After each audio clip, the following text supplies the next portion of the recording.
मैं सिर्फ 5 से 7 बजे तक ही टीवी देख सकता हूँ।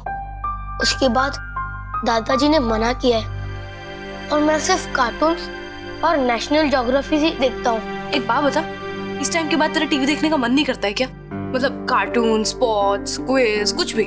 टीवी देखने का वक्त ही किसके पास है? सुबह से दोपहर तक मैं स्कूल में होता हूँ, फिर थोड़ा सा रेस्ट, उसके बाद होमवर्क करना, फिर दादाजी की लाइब्रेरी की किताबें पढ़ना। अब आप ही बताओ, इतने कम टाइम में मैं टीवी कैसे देख सकता हूँ?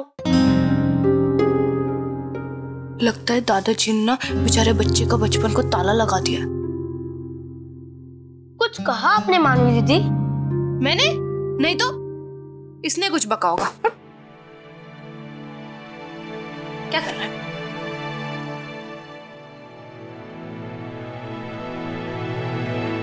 तुम्हारी नोटबुक है? तुम्हारी राइटिंग देख।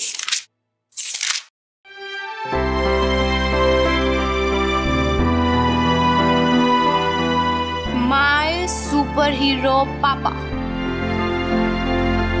तुमने ऐसे लिखा है? हाँ, ये ऐसे लिखने के लिए मिला है स्कूल से। बहुत अच्छा टॉपिक है। सब बच्चों के पापा उसके सुपर हीरो होते हैं। दूसरों के होते होंगे। मतलब श्लोक? मतलब मेरे सुपर हीरो मेरे पापा नहीं बल्कि मेरे दादाजी है।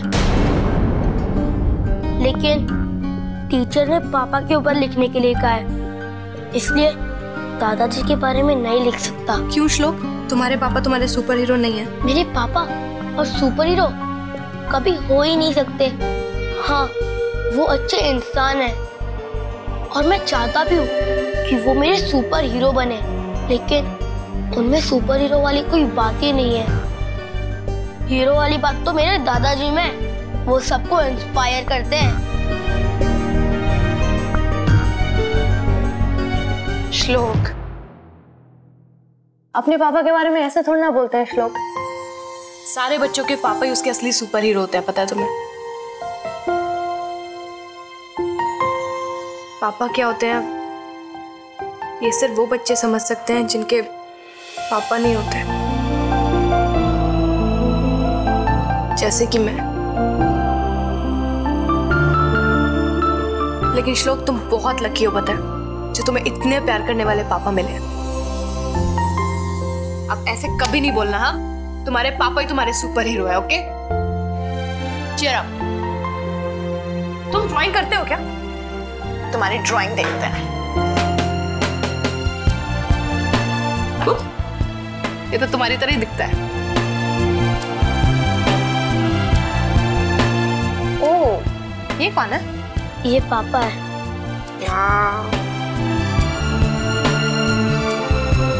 श्लोक, इसमें तो तुम्हारे पापा असली वाले सुपर हीरो दिख रहे हैं यार। पापा सिर्फ ड्राइंग बुक में ही हीरो लग सकते हैं, उसके आगे नहीं।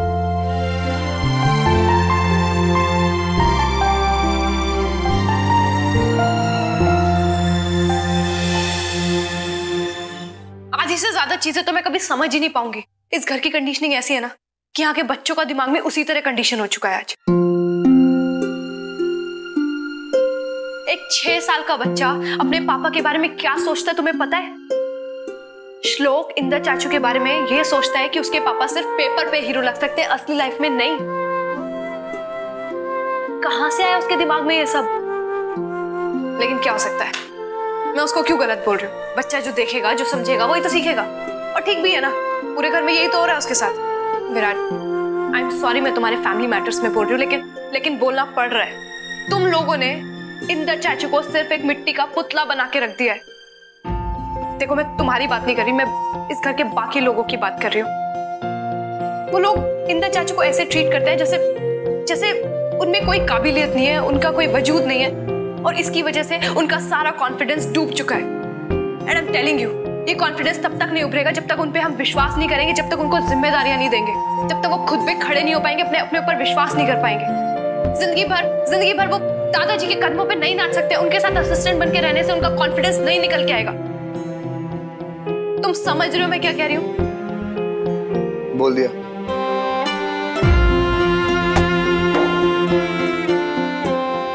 तुम्हें क्या लगता है तुम कोई नई चीज नोटिस कर रही हो?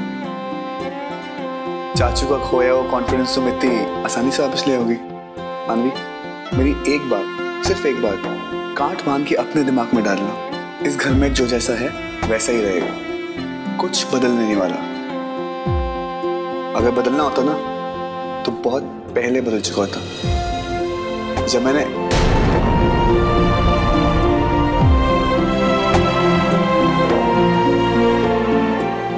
मानवी, क्यों तुम इस फजूल के पंगों में पड़ रही हो? तुम जानती हो तुम करने कुछ और जाती हो और हो कुछ और जाता है। इन सब का कोई रिजल्ट नहीं है। अगर होता ना तो मैं तुम्हारा साथ देता, बट आई नो एंड में क्या होगा, टेंशनबाजी होगी और पंगेबाजी होगी। और सोचो, जब तुम्हारी दी हनीमून से वापस आएंगी उनको पता चलेगा कि उनकी छोटी बहन ने वडेरा हाउस में एक और बम फोड़ दिया, तो तुम्हारे धमाके से वो क्या रिएक्ट करेंगी? तुम समझ रही हो मैं क्या कहने की ट्राई कर रहा हूँ?